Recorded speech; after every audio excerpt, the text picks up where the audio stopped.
네, 시장에서 가장 핫한 이슈를 알아보는 황스타그램 시간입니다. 한미 정상회담이 역시 시장의 화두입니다. 해시태그로 이렇게 새롭게 올라왔는데요. 한미 동맹 70주년 기념 한미 정상회담 일정이 월요일부터 숨가쁘게 이어지고 있습니다. 윤석열 대통령 백악관 만찬에 이어서 일론 머스크 접견까지 어제 소화했고요. 또 내일은 합동연설, 또 미 국방부 방문까지 일정이 정말 빡빡한데요. 백악관 정상회담을 계기로 미국의 확장 억제 강화 방안을 담은 워싱턴 선언을 어제 공식 발표하기도 했습니다. 윤석열 대통령의 방미 일정이 계속해서 이어지는 가운데 일부 여론에서는 경제적인 실리는 못 챙겼다라는 비판도 일고 있고요. 커다란 경제적 외교 성과를 가져왔다라는 시선도 있습니다.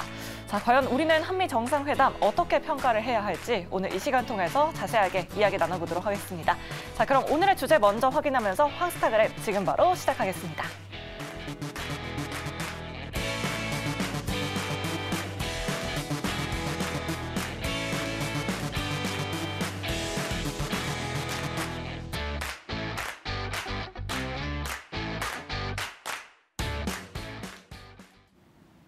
자, 황스타그램 시간입니다. 자, 이번에 한미 정상회담이 있었죠. 여러분들은 어떻게 보셨습니까? 정치권에서는 여당과 야당의 의견이 좀 극명하게 갈리는 것 같은데요. 자, 오늘 시간에는 이 한미 정상회담 실제로 어떻게 진행되었고 또 우리 시장에 어떠한 영향을 줄지 연세대학교 통일연구원의 봉용식 박사님께 한번 들어보도록 하겠습니다. 안녕하세요. 안녕하십니까. 네, 반갑습니다. 바쁘신데 나와주셔서 감사합니다. 아닙니다. 감사합니다. 이게 좀 뭐랄까요? 워싱턴 선언이 한미 정상회담 공동성명의 일부가 아닌 별도의 문건 형식으로 도출이 되었다. 뭐 이런 이야기가 있는데 이게 어떻게 받아들여야 될지라는 생각도 좀 들기도 하거든요. 어떻게 보셨습니까? 이제 한국의 이제 가장 중대한 안보 위협은 아무래도 핵무장한 북한이지 않습니까? 네네. 근데 한국은 자체 핵무기가 없습니다. 그래서 확장 억제, 즉 북한의 핵무기를 포함한 도발 행위를 막기 위해서 그것을 억제하기 위한 그런 능력이 필요한데 그것을 미국으로부터 받아오는 것이죠. 동맹 관계에서.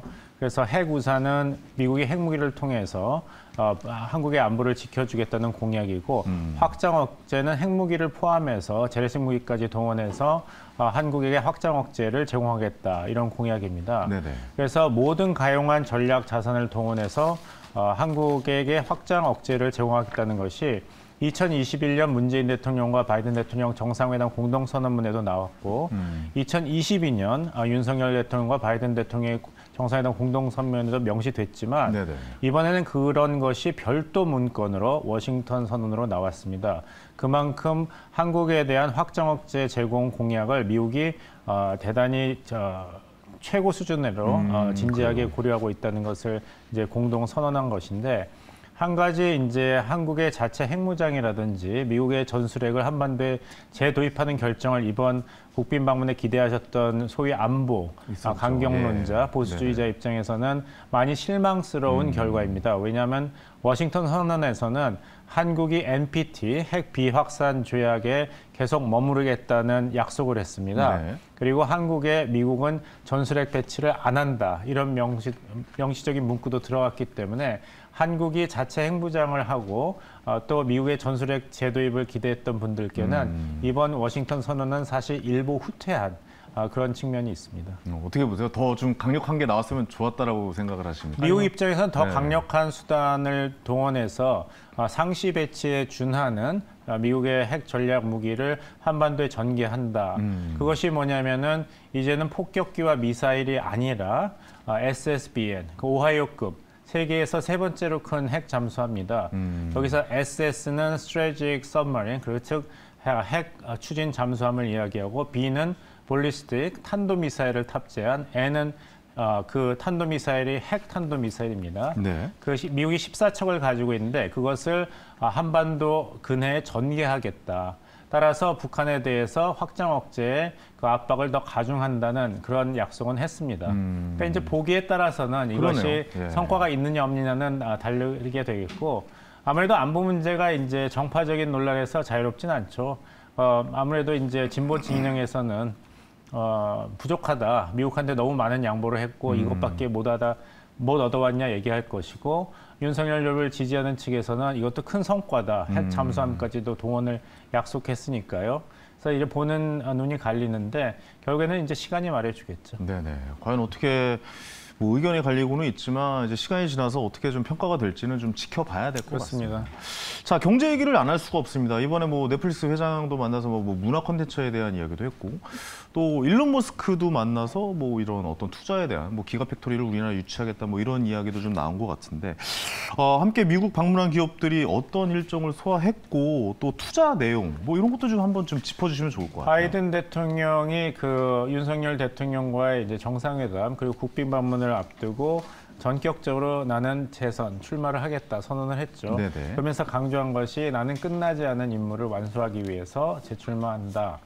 그래서 얘기한 것이 이제는 미국 기업이 한국에 투자하는 새로운 그리고 성숙한 경제관계, 협력관계가 구축됐다고 했는데 네. 그래서 122개 한국 기업이 이번에 그 순방길에 동행을 했죠. 함께했죠. 예. 그런데 한 가지 아쉬운 것은 이번에 윤석열 대통령께서 나사 그 우주국 고닷 센터에 방문을 했지만 비단 윤석열 정부 때 정상회담에 약속한 게 아니라 그 전에 문재인 대통령 임기 말기에도 바이든 행정부가 약속을 한 것은 항공 우주 산업과 원자력 개발에서 양국이 협력한다. 수출 진흥과 기술 개발에 협조한다는 문구가 있는데 네네. 그것이 어떻게 가시화될 것인지 이것은 좀 두고 봐야 되겠고 하지만 이제 미국 국내 시장에서의 한국 전기차 생산과 판매는 큰 위기를 넘겼다. 이런 평가가 나오고 있습니다. 왜냐하면은 미국 재무부가 현대 기아차가 이제 그 판매할 때는 7,500불 상당의 정부 보조금을 받지는 못하지만 그 상업적 목적으로 리스라 그러죠. 네. 미국 딜러한테 그렇게 리스를 하는 것은 그런 혜택을 미국산 전기차와 동등하게 받을 수 있는 길을 열어놨습니다. 그래서 만약에 현대 기아차가 지금 건설 중에 있는 조지아의 전기차 공장 건설 완공을 2025년까지 기한에 맞춰서 완공한다면 IRA에 따른 이 한국 전기차가 미국 그 시장에서 큰 피해를 받는 일은 더 이상 걱정을 안 해도 될 그런 시점이 왔고 또 미국 재무부가 2024년도 말까지는 그 LG 솔루션과 같은 한국의 2차 전지 생산 업체들이 사용하는 재료가 중국산이든 아니든 상관없다는 결론을 내렸습니다. 그래서 약 2조 원의 그런 손실을 막는 그런 조치가 취해졌기 때문에 제2차 전지 생산 기업도 미국 시장에서 일단 급한 불은 껐다. 이런 말씀을 드리겠고 만약에 이제 바이든 대통령이 2024년에 재선이 된다면 또 새로운 어떤 경제 정책이 나올 텐데 이번에는 우리 정부가 기업과 협조해서 좀 선제적으로 미리 대응하는 것이 필요하다. 잘못을 반복해서는 안 된다. 이렇게 말씀을 드리고 싶습니다. 안 그래도 국내 주식에 한미 정상회담 관련해서 투자하신 분들이 정말 속상해하시는 분들 계세요. 아까 말씀하셨던 뭐 원자력이나 한국 우주나 이쪽 부분에 대해서 이야기가 없었다. 뭐 이렇게 아쉬움을 표하시는 분들 꽤 계셔서 요거는 다음에 좀 보완해야 될 점이다라고 그렇습니다. 생각하시는군요. 이번에 제가 생각하기에도 윤석열 정부가 접근 방법에서 좀 전략적인 실수를 한 것은 미국에 대해서 우리가 북한의 핵 위협을 받기 때문에 미국이 제공하는 핵 확장 억제를 전적으로 신뢰할 수가 없다. 국민들이 불안해한다. 여기까지는 맞는데 그렇기 때문에 우리가 자체 핵무기를 개발해서 핵무장을 하게 허용을 하든지 아니면 미국이 다시 전술핵을 한반도에 전개를 해라 요구를 했는데 미국 입장에서는 그렇게 된다면 대만도 요구할 거고 일본도 요구할 것이기 때문에 들어줄 수가 없는 그런 전제가 잘못된 접근법이었죠. 그것보다는 핵무장에 필요한 요건인 뭐 인공위성 개발, 왜냐하면 인공위성 기술은 이제 나중에 핵미사일 개발과 연결이 되니까요. 또 반도체 분야에서의 미국과 협력, 그리고 컴퓨터, 그다음에 정보통신으로 북핵 동향을 감시하는 능력을 발휘하는데 미국과 협력을 제안했다면 좀 더 긍정적인 효과가 있지 않았을까 생각합니다. 그러니까 방법에 있어서 약간 좀 너무 핵무기를 얘기하니까요. 좀 약간 돌려서 갔었어야 돼. 너무 직구를 던졌군요. 예. 알겠습니다. 자, 백악관이 또 한국의 어떤 우크라이나 지원도 환영 뭐 이렇게 좀 이야기를 했었는데 요거는 어떤 내용인지 좀 설명해 주시겠습니까? 미국이 바라는 거는 이제 한국이 우크라이나에 대해서 군술 지원을 하는데 참여하는 것입니다. 근데 한국 입장에서는 원래 기조가 그 교전 국가에게는 대량 살상 무기를 제공하지 않는다는 것이 원칙입니다. 그래서 미국이 계속 한국에 대해서 요청을 해서 윤석열 정부는 약 50만 발의 150mm 포탄을 미국에 대여했습니다. 네. 그러니까 밀어내기를 생각하시면 되는데요. 미국이 자국이 가지고 있던 포탄을 우크라이나에게 제공을 하고 나니까 무기고가 빌 거 아닙니까? 그것을 메우는데 우리가 포탄을 대여해 준 것이고 판매가 아닙니다. 네네. 그래서 러시아 측에서 왜 한국이 개입을 했냐 했을 때는 아니다, 이건 빌려줬기 때문에 우리가 언제든지 회수할 수 있다고 지금 대응을 하고 있는데 네. 바이든 행정은 그것 이상을 요구하는 것이죠. 왜냐하면 미국, 영국, 독일은 최신형 장갑차와 전차를 우크라이나에 제공해서 우크라이나 군이 지금 새로운 9개의 기갑 여단을 창설했습니다.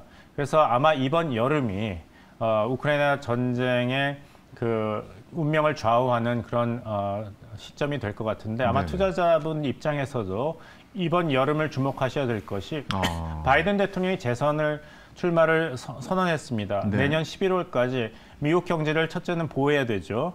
근데 지금 재정절벽 위기가 있지 않습니까? 네네.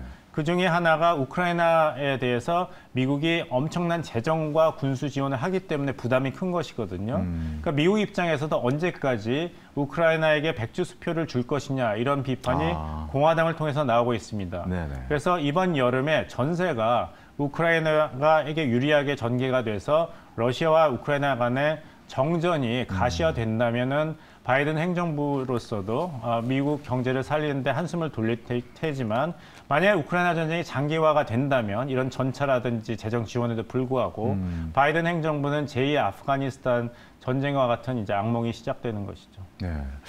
이게 참 국제 사회 문제라는 게 뭐 단순히 하나 두 개의 이익이 연결되어 있는 것이 아니라 정말 조심스럽고 어렵게 접근해야 되는 게 맞는 것 같습니다. 안 그래도 좀 중국 얘기도 좀 해봐야 될 것 같은데 이번에 한미 정상회담에서 공동성명에 대해서 대만 협정 안정 유지의 중요성이 거론된 것에 대해서 강하게 또 반발을 하고 나왔습니다. 뭐 예상을 했던 거지만 근데 우리나라 입장이 또 중국의 눈치를 안 볼 수가 없어요. 왜냐하면 대중 수출이 미국보다 더 많잖아요. 네, 그렇습니다. 20%가 넘고 그렇다 보면 아무래도 그쪽의 이야기를 안 들을 수 없고 또 여기 또 너무 편을 들면 안 되고 또 저기도 좀 이야기를 들어야 되고 뭐 이런 굉장히 좀 딜레마에 좀 빠진 것 같은데 어떻게 보십니까? 바이든 행정부와 윤석열 행정부는 이제 한미 동맹이 군사 동맹으로 시작됐지만 이제는 경제 동맹, 가치 동맹으로 진화하였다. 네네. 그래서 향후 70년은 더 발전된 진정한 글로벌 동맹으로 진화할 것이라고 이번에 천명했습니다. 근데 그렇다면은 미국이 주도하고 있는 중국에 대한 경제적 제재와 견제에 한국이 동참할 수밖에 없겠죠. 한국은 특히 반도체 업종에 있어서는 아직 미국의 요청에 대해서 조심스러운 행보를 보이고 있는데 그렇죠. 언제까지 그렇게 될 것인가? 왜냐하면은 마이크론 사태도 있지만 만약에 그 중국에 대한 반도체 수출이 미국에서 줄어든다면은 중국 입장에서는 한국 반도체 기업에게 좀 더 많은 수출을 하라고 요구하게 될 것이 아닙니까? 반사이익이 있겠죠. 예. 근데 이제 미국은 그걸 막으려고 그러죠. 예. 그렇다면 생션의 효과가 없어지니까요. 근데 굉장히 곤란한 위치에 있는데 아직 모릅니다. 러시아 입장에서도 만약 윤석열 정부가 우크라이나에 군수 지원을 한다면 보복을 하겠다 했지만 네네. 아직 결정된 것은 아무것도 없습니다. 특히 윤석열 대통령에게 바이든 대통령이 원했던 핵무기 제공에 대해서는 양보를 하지 않았기 때문에 네네. 윤석열 정부로서도 미국이 제안한 여러 가지 요청에 다 100% 동의할 이유는 없는 것이죠. 좀 더 시간을 볼 수가 있고 네네. 그것은 이제 중국에 대한 반도체 디스플레이 그리고 각종 수출에 대해서 미국과 발맞추는데도 우리가 어느 정도는 독자성을 가지고 유연성을 발휘할 그럴 시간이다 이런 말씀을 드리겠습니다. 알겠습니다. 전체적인 그림에 대해서 한번 좀 이야기를 이제 정리를 좀 해봐야 될 것 같아요. 한미 정상회담의 그래도 총평을 어떻게 좀 하시는지도 좀 궁금하거든요. 전체적으로 봤을 때 좀 요거는 좀 이런 게 좀 좋았던 성과였고, 요거는 좀 아쉬웠다. 이렇게 좀 말씀해 주실 수 있을 것 같아요. 정상 간의 그리고 국가 간의 신뢰가 확실히 그 증명이 된 그런 따뜻한 훈훈한 정상회담이었다 이런 말씀을 드리겠습니다. 네네네. 국빈 방문이라는 것은 이제 초청하는 국가가 모든 그런 비용을 부담하는 가장 높은 수준의 예우를 갖춘 외교 행사입니다. 그래서 임기 중에 한 번만 하게 됐는데 그런 면에서는 굉장한 그 긍정적인 효과가 있었지만 윤석열 정부가 워낙 기대를 높여놨습니다. 국민의 이런 불안을 잠재우는 획기적인 확장 억제 새로운 그 체제를 만들겠다 했는데 그런 면에서는 부족한 면이 있기 때문에 경제 쪽도 좀 확실하게 그렇습니다. 너무 핵무기에 집중을 하다 보니까 경제 교류라든지 한국의 경제 이익을 보호하는 데는 좀 아쉬운 점이 있다 이런 말씀을 드리고 네네. 하지만 좀 기다려 봐야겠죠. 그래서 다시 말씀드립니다마는 우크라이나 전세가 이번 여름에 어떻게 될 건지에 대해서 미국이 한국에게 부탁하고 요구하고 기대하는 것도 많이 달라질 것입니다. 네네. 만약 우크라이나전이 잘 정전이 된다면 올해 안으로 한국의 이런 전략적 부담, 중국, 러시아와 미국 사이의 이런 전략적 부담도 상당히 해소될 것입니다. 알겠습니다. 자, 뭐 아까 말씀해 주셨다시피 바이든이 재선에 도전을 하잖아요. 그러면 이제 이 경제 정책이나 이런 것도 좀 바뀔 것 같거든요. 재선 도전은 어떨지, 그리고 또 경제 이런 정책의 방향은 어떻게 될지도 짧게 좀 한 말씀 좀 부탁드리겠습니다. 지난 11월에 미국 역사상 3번째로 집권당이 승리를 했습니다. 그렇죠. 중간 선거는 대개 집권당이 지는 선거인데. 아슬아슬하게 그래도 승리했죠. 아슬아슬하게 지면은 이겼다고 하는 선거인데 아슬하게 이겼습니다. 맞아요. 그것은 이제 IRA 법안을 포함한 중산층 살리기 그리고 코로나 팬데믹의 그런 후과를 해소하는 경제정책 성공했다는 반증이거든요. 그렇군요. 지지를 받고 있다는. 그래서 아무래도 경제정책상으로는 지속성이 만약 바이든 대통령이 승리한다면 유지될 것으로 보이고 트럼프 대통령이 만약 재선에 성공한다면 그 후보를 가정하신 겁니까? 네, 아예? 뭐 지금은 무조건 될것 앞서고 같습니까? 있으니까요. 네. 아직은 모르지만 만약에 네. 트럼프 대통령이 다시 백악관에 들어간다면 네. 윤석열 정부로서는 한국의 핵무장을 다시 한번 요구할 수 있는 기회가 생기는 것이죠. 왜냐하면 네네. 트럼프 대통령은 재임 기간 동안에 한국, 일본도 자체 핵무장을 해야 되지 않는가. 그리고 미국의 있었죠. 전술핵을 아시아에 전진 배치하겠다. 그런 이야기를 마크 에스퍼 국방장관 입을 통해서 했습니다. 네네. 그리고 트럼프 대통령이 누굽니까? 모든 것은 돈으로 그렇죠. 거래를 할 수 있기 때문에 원칙주의자가 아니기 때문에 만약 한국 정부가 커다란 비용을 지불할 의사가 있다면 그리고 정말로 독자 핵무장을 원한다면은 트럼프 대통령이 재선된다면은 다시 한번 기회가 생길 것이다 말씀드리겠습니다. 알겠습니다. 그렇죠. 트럼프는 거래 트럼프니까요. 기술이라는 책도 저도 재밌게 읽었었는데 이게 어떻게 모든 건 다 그레이. 마지막에 또 성대모사까지 해주고 더 이야기를 나누고 싶은데 시간이 너무 아쉽습니다. 오늘 너무 깊이 있는 대화 나눠서 저도 기분 좋았고 다음에 또 시간 될 때 한번 좀 뵙도록 하겠습니다. 감사합니다. 네, 오늘 감사합니다. 자, 이제 스타킹 맞춰야 될 시간입니다. 오늘 이제 당첨자 여기 나가고 있죠. 오늘은 제 공연 제 책인가요? 공연 티켓? 예, 졸탄의 제 책. 예, 아까 제 책이 나왔죠? 제 책 선물로 보내드리도록 하겠습니다. 자, 이번 한 주 좀 힘들었습니다. 주가 조작 이슈도 있었고, 그리고 뭐 3거래일, 4거래일 연속 폭락을 했던 그런 시장이었기 때문에 많이들 좀 힘들고 고달팠던 한 주였지 않았나라는 생각이 듭니다. 5월에는 더 밝은 주식시장에 좋은 소식이 들려오길 진심으로 기대를 하면서 여러분들의 언제나 든든한 친구가 되어 드리겠습니다. 자, 스타킹의 황현이었습니다. 감사합니다.